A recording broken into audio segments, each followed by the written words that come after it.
ஹாய்ப்பா. ஆயத்தங்க. அப்புறம்ப்பா, அப்புறம் நீ தான் சொல்லணும். எனக்கு ரொம்ப நாளா ஒரு டவுட்ப்பா. சொல்லுங்க. டிஎம்கேவோட ஹிஸ்டரி எடுத்து பார்க்கும்போது நிறைய நல்லது பண்ணிருக்காங்க. ம். ஆனா ஆட்சிக்கு அமைச்சிருக்கிறது வந்து ஒரு 6 டைமோ 7 டைமோ தான் அமைச்சிருக்காங்க. ஆமா. அது ஏன்? அது அதுக்கு எப்படி காரணம் சொல்றதுன்னா, ம். டிஎம்கே நிறைய நல்லது பண்ணுவோம், நிறைய திட்டம் கொண்டு வரும். ம். ஆனா ஆட்சிக்கு வர்றதுக்கு இப்ப அண்ணா டிஎம்கேவோட தலைவர்கள் யாராரு? அறிஞர் அண்ணா, கலைஞர், அப்புறம் ஸ்டாலின். இன்னும் இப்ப அதுக்கு கீழே உதயநிதி அந்த மாதிரி வர்றாங்கன்னு வச்சுக்கோ. டிஎம்கே எப்பவுமே அதோட தலைவர்களை ஒரு பகுத்தறிவாதியா தான் இருக்கும், ரேஷனலிஸ்டா தான் இருப்பாங்க அந்த தலைவர்கள்.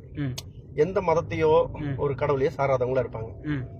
சார்லஸ் டார்வின் ஒருத்தர் இங்கிலீஷ் பிலாசபர் ஒருத்தர் அவரு எழுதி இருக்கிறாரு, ஒரு மதசார்பற்றவங்களோ ஒரு கடவுள் நம்பிக்கை இல்லாதவங்களோ இந்த உலகத்துல ஜெயிக்கிறது ரொம்ப கஷ்டம், அது பொலிட்டிக்கல்ல எலெக்ஷன்ல ஜெயிக்கிறது ரொம்ப கஷ்டம் அப்படின்னு எழுதி இருக்கிறாரு.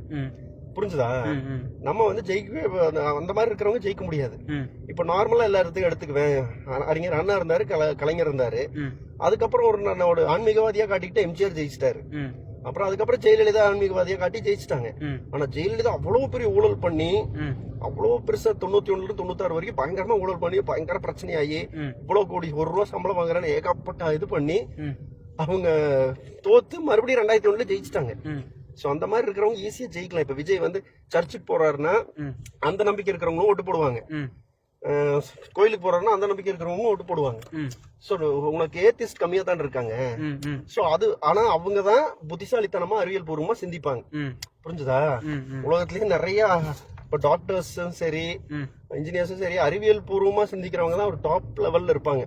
அரசியலும் அதே மாதிரிதான். அவங்க ஒரு பிரில்லியன்ஸியான நாட்டை உருவாக்கணும்னா பின்லாந்து மாதிரி, நார்வே மாதிரி, கியூபா மாதிரி ஒரு நல்ல நாடு, எல்லாருமே சந்தோஷமா இருக்கிற நாடு அப்படின்னு உருவாக்கணும் அப்படின்னா அந்த மாதிரி ஒரு ரேஷனலிஸ்ட் திங்கிங் வேணும். அதுதான்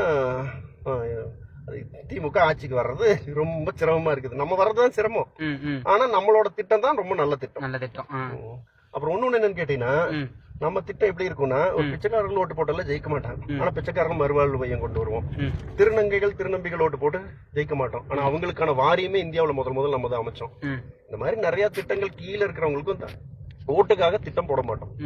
ஆனா இந்த விஜய் மாதிரி கட்சியோ ஏடிஎம்கே மாதிரி கட்சியோ ஓட்டுக்காகவும் திட்டம் போடுவாங்க, அவங்கள மக்களை கவரணுன்றதுக்காக நிறைய திட்டம் போடுவாங்க.